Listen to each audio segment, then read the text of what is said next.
Capítulo 434. Ela sabe. Klein ficou radiante e perguntou rapidamente: onde? Em seu coração, ele já estava preparado para pagar a taxa de consulta. Sharon sentou-se lá sem se mexer e disse, como uma boneca falante, em uma das reuniões das quais Marique participou, alguém uma vez descobriu a tumba de um antigo nobre.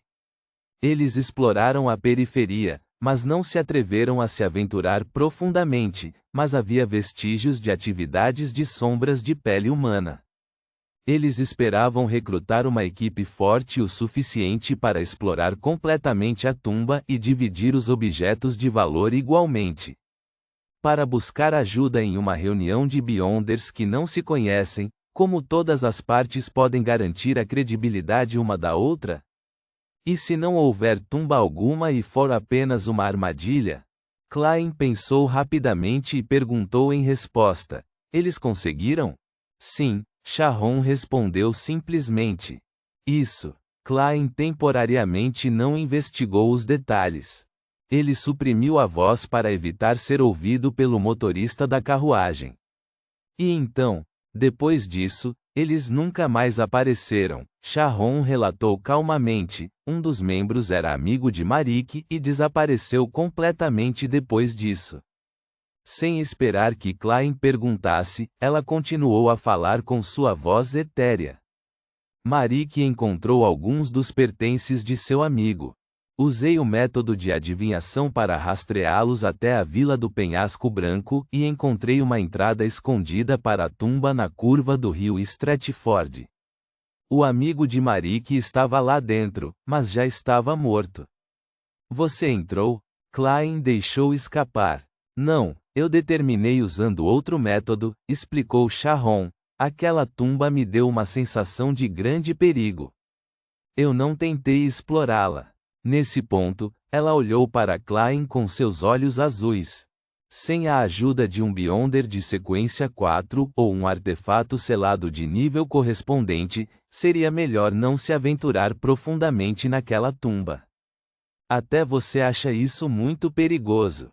Não preciso ir além da névoa cinza para saber como é assustador. Klein olhou para o chão da carruagem e pensou por alguns segundos. Você sabe a qual nobre antigo pertence? Sharon não parou em sua resposta. Seu sobrenome é Amon. Amon, um membro da família daquele Amon que possui o corpo do jovem sol e quase se esgueirou para o espaço misterioso acima da névoa cinza? Klein usou sua habilidade como palhaço para controlar a leve contração de suas pálpebras. Ele perguntou perplexo: tem certeza? Nesse momento, uma figura apareceu em sua mente, um manto clássico preto, um chapéu pontudo combinando, uma testa larga, um rosto magro, olhos negros, cabelo preto e um monóculo de cristal. O cabelo loiro claro de Sharon brilhava através da névoa como uma pintura a óleo desenhada por um mestre, e ela disse em seu tom monótono de sempre, de acordo com os itens obtidos na exploração inicial. Um membro da reunião especializado em história antiga determinou que o dono da tumba veio da dinastia Tudor da Quarta Época. O nome da família é Amon. Realmente é a família da blasfêmia da Quarta Época. Esta família não é amaldiçoada como a família Abraham, nem foi destruída diretamente pela igreja de uma certa deusa como a família Antigonos. De acordo com o desempenho especial e poderoso que Amon mostrou na Cidade de Prata, a situação desta família pode ser comparável à de Zaratu. Eles se mudaram secretamente, com a presença de Beyonders de alta sequência entre suas fileiras, talvez até com anjos poderosos. Eles protegem certos segredos cruciais, como as coordenadas da terra abandonada dos deuses. O perigo de uma tumba deixada por tal família pode ser imaginado. Talvez Amon possa pegar emprestado o poder de certas alterações para lançar seu olhar da distante terra abandonada dos deuses. Não posso usar a perspectiva de um Beyonder de sequência baixa ou média para deduzir o terror de um semideus. Klein não pensou muito antes de negar a possibilidade de explorar o túmulo da família Amon. Ligeiramente desapontado, ele olhou para Sharon. Esse lugar é o único lugar com uma sombra de pele humana? Sharon balançou a cabeça. Não. Oh! Os olhos de Klein brilharam e ele assumiu uma postura de escuta. Sharon disse, com a voz inalterada, eu participei de uma reunião. Uma Beyonder prometeu que, desde que alguém completasse uma missão dada por ela, satisfaria qualquer pedido razoável. Quando se trata de ingredientes, é limitado àqueles abaixo das altas sequências. Em outras palavras, ela pode dar qualquer ingrediente Beyonder abaixo dos Beyonders de alta sequência? O primeiro pensamento que veio à mente de Klein foi: ela está se gabando? Mesmo para a Igreja da Deusa da Noite Eterna, apenas a Catedral Sagrada, ou em outras palavras, a Catedral da Serenidade, possuiria tal possibilidade. Muitos desses ingredientes não eram comuns porque não eram necessários. Ao ouvir a pergunta de Klein, Sharon respondeu calmamente: ela é uma Beyonder de alta sequência. Beyonder de alta sequência? Não é de admirar. Isso estaria no nível dos membros de alto escalão das igrejas ou organizações secretas. Mesmo que não pertençam a nenhum partido, eles ainda construiriam sua própria facção. No entanto, a promessa de qualquer tipo de ingrediente Beyonder abaixo da alta sequência definitivamente não pode ser completamente cumprida. Klein momentaneamente teve esse pensamento. Sharon simplesmente acrescentou: ela disse que certos ingredientes exigiriam um certo período de tempo. Eu sabia. Klein perguntou com interesse: que missão ela deu? Sharon sentou-se ereto e digno. Investigar a verdadeira identidade do herói bandido imperador das trevas.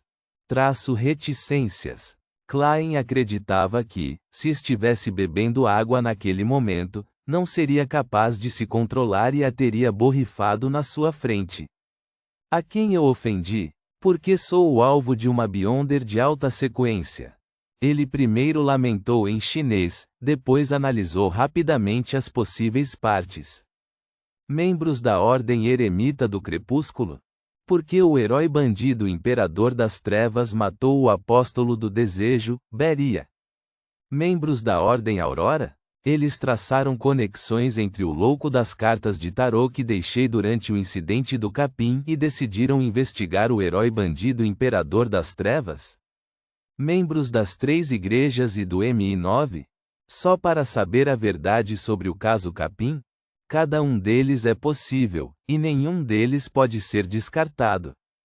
Klein não mostrou nenhuma anormalidade enquanto deliberava e perguntava: por que ela está investigando a verdadeira identidade do herói bandido imperador das trevas? Ninguém sabe, respondeu Sharon nos termos mais simples. Klein pensou por 2 segundos e disse depois de organizar suas palavras: que tipo de pessoa ela é? Quero saber se devo aceitar esta missão. Sharon permaneceu em silêncio por 2 segundos, aparentemente em recolhimento. Em seguida, ela descreveu: mulher, acima de 1,70 m de altura, muito bem proporcionada, cabelos castanhos, estava disfarçada, adora botas pretas de couro, só ocasionalmente frequentava as reuniões e apareceu pela primeira vez há 2 meses. Adora usar botas pretas de couro, bem encorpada, Beyonder de alta sequência. Quando essas 3 palavras-chave foram reunidas, imediatamente desencadeou uma certa parte das memórias de Klein. Quando ele foi ao Museu Real para roubar a carta do Imperador das Trevas, ele conheceu uma misteriosa Beyonder de alta sequência na biblioteca reconstruída do Imperador Roselli. Ela só revelou os pés com botas de couro preto, e quando ele pegou emprestado o poder da névoa cinza para escapar, acabou se deparando com o cachorro diabólico devido aos efeitos colaterais da chave mestra e teve que gritar por socorro. Portanto, Klein Moriarty acabou reencontrando a semideusa. Por que ela procuraria o herói bandido imperador das trevas? Ela confirmou que o ladrão que roubou a carta da blasfêmia é um corpo espiritual e sabe o que aconteceria se um corpo espiritual carregasse e contivesse a carta do Imperador das Trevas. Portanto, elas se concentram no herói bandido Imperador das Trevas, que tem características semelhantes? Klein rapidamente pensou em uma possibilidade muito convincente. A única coisa que o confundiu foi como a outra pessoa sabia que ele havia pegado a carta do Imperador das Trevas e não nenhuma outra carta, como a carta do Abismo ou a carta do Sol. A menos que ela visasse a carta da blasfêmia, e ela havia investigado de antemão que era a carta do Imperador das Trevas. Bem, a senhorita Sharon disse que se juntou à reunião pela primeira vez há mais de 2 meses. Isso corresponde ao momento da exibição da biblioteca de Roselle. Mais tarde, ela ocasionalmente participou sem deixar Backlund, ou talvez, ela voltou regularmente para procurar o inimigo que havia pegado a carta do Imperador das Trevas. Os pensamentos de Klein brilharam em sua mente enquanto ele dava um leve sorriso. Vou ficar de olho. Espero que haja algo a ganhar. Ela pode esquecer de conseguir qualquer coisa durante toda a sua vida. Ele acrescentou interiormente sem hesitação. Sharon assentiu quase imperceptivelmente e não disse mais nada sobre a sombra de pele humana. Obviamente, ela só tinha 2 pistas, mas ainda era melhor do que o grupo do vampiro em White e do olho da sabedoria Isengard Stanton. Klein exalou lentamente, escondendo sua decepção interior, e disse com um tom respeitoso: Você e Marique não estão mais preocupados com a maldição, estão? Existe apenas uma coroa da lua escarlate, Sharon respondeu calmamente. A pessoa que usava a coroa da lua escarlate era imune aos efeitos da lua cheia, um item dos sonhos para os mutantes. Ou seja, um ficará bem e o outro estará na mesma situação de antes. Quando afetado pela lua cheia, Marique será levado à loucura, enquanto a senhorita Sharon perderá suas forças. Parece que Marique é quem está usando. Klein pensou enquanto mudava de assunto. Você encontrou uma maneira de remover a corrupção mental de um descontrolado na característica Beyonder deixada pelo espectro Steve? Ele casualmente fez essa pergunta sem muita esperança.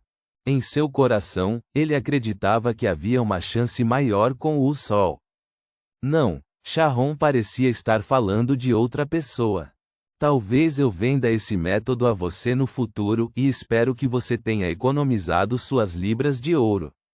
Klein reconheceu laconicamente e de repente não tinha certeza de como continuar a conversa. Ele parou por alguns segundos antes de perguntar: onde fica a Vila do Penhasco Branco? Subúrbios de Backlund, ao sul da ponte, Sharon respondeu sucintamente. Ela olhou nos olhos de Klein novamente. Nada mais, nada. Klein primeiro balançou a cabeça e depois perguntou: posso contar a outras pessoas sobre a tumba? Claro. A figura de Sharon desapareceu rapidamente antes que ela desaparecesse da carruagem. Talvez fosse para se esconder, pois nunca teve o hábito de usar perfume, assim, deixando para trás um ambiente vazio mais uma vez. Ponto.